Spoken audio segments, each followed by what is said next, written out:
শেরপুর জেলার সীমান্তবর্তী শিবরদী উপজেলার দহেরপাড় গ্রামে ৩৫% জমি লিজ নিয়ে ২০০ খুঁটিতে ৮০০ বাড়ি এক জাতের ড্রাগন ফলের চারা রোপণ করেন ৬ বন্ধু।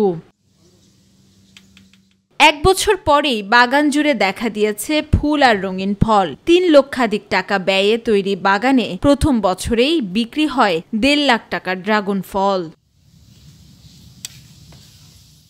মে থেকে আগস্ট পর্যন্ত ড্রাগন ফলের সেরা মৌসুম। একবার চারা রোপণ করলে প্রায় ২০ বছর পর্যন্ত ফল দেয় এ গাছ। উৎপাদন খরচ তুলনামূলক কম হওয়ায় এ ফল চাষে আগ্রহী হচ্ছেন কৃষকরা।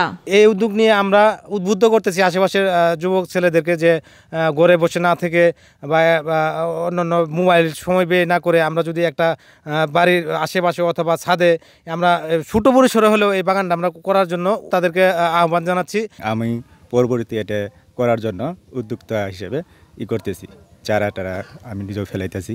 এই বাগান দেখে উদ্বুদ্ধ হয়েছি, আমি নিজে এই বাগানটা করব, আমি করতেছি, চিন্তা ভাবনা করতেছি আর কি। এই বাগান দীর্ঘত 2 বছর যাবৎ কাজ করতেছি। এতে আঙ্গর খুব লাভবান, আমরা খুব সচলভাবে চলতে পারি। ২০ হেক্টর জমিতে ড্রাগন ফলের ৩৫০টি বাগান রয়েছে জেলায়, যা থেকে প্রায় ২০০ মেট্রিক টন ফল উৎপাদন করছেন কৃষি উদ্যোক্তারা।